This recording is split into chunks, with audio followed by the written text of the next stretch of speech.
Om Swastiastu. Perkenalkan, nama saya Kadek Dwi Antara dengan NIM 21120210886 dari Prodi S1 Pendidikan Bahasa Inggris.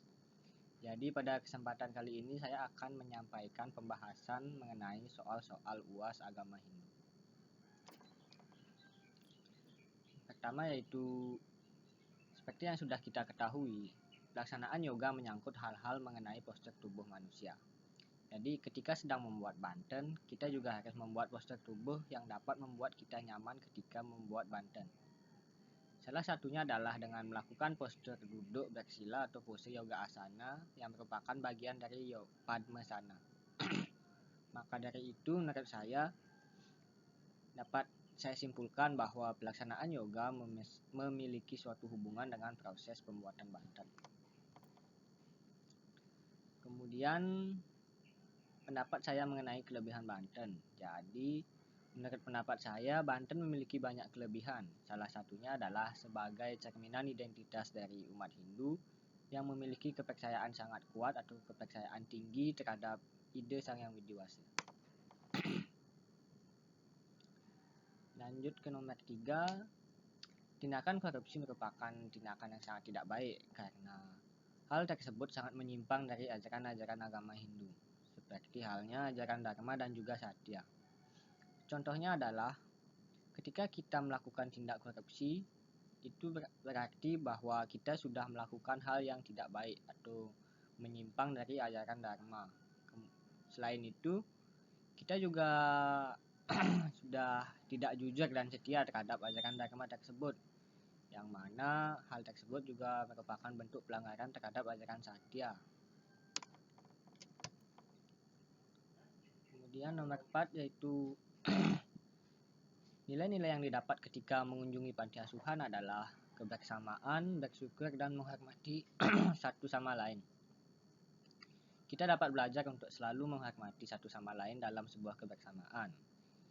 Kita juga harus selalu bersyukur dengan keadaan kita saat ini, yang mana sudah pasti keadaan kita ini memiliki nasib yang sedikit lebih baik ketimbang orang-orang yang ada di panti asuhan.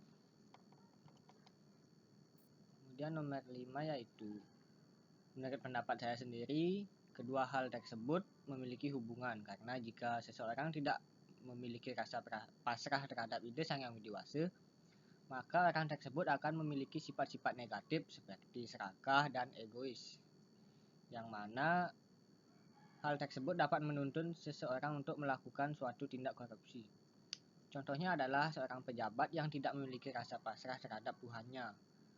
Jadi dia pasti hanya akan memikirkan dirinya sendiri dan tidak peduli dengan lingkungannya. Kemudian nomor 6, yoga dan pranayama tentunya memiliki hubungan karena kita juga akan belajar. Maksudnya ketika melaksanakan yoga, kita juga akan belajar untuk mengatur pernapasan atau pranayama. Jika kita mampu melakukan yoga dengan baik, maka kita akan mampu untuk berpikir, berkata, dan juga berbuat yang baik-baik. Intinya berbuat yang positif. Hal tersebut termasuk juga dalam hal pelaksanaan pemujaan. Kemudian nomor 7, ungkapan tersebut memiliki makna yang menyatakan bahwa Tuhan merupakan sosok yang pemaaf.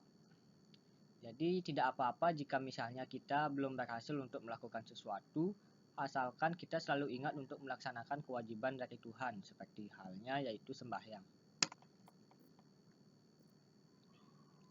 Kemudian nomor 8, ngaben adalah suatu tradisi yang merupakan bentuk pelaksanaan dari Pitra Yajna. Tujuan dari ngaben itu sendiri ialah untuk mempercepat pengembalian raga sarira dari jenazah menuju alam pitra, atau lebih mudahnya dapat dikatakan yaitu mengembalikan roh leluhur ke tempat asalnya. Maka dari itu menurut saya, upacara ngaben perlu dilakukan untuk memberikan yang terbaik kepada orang yang telah meninggal untuk terakhir kalinya.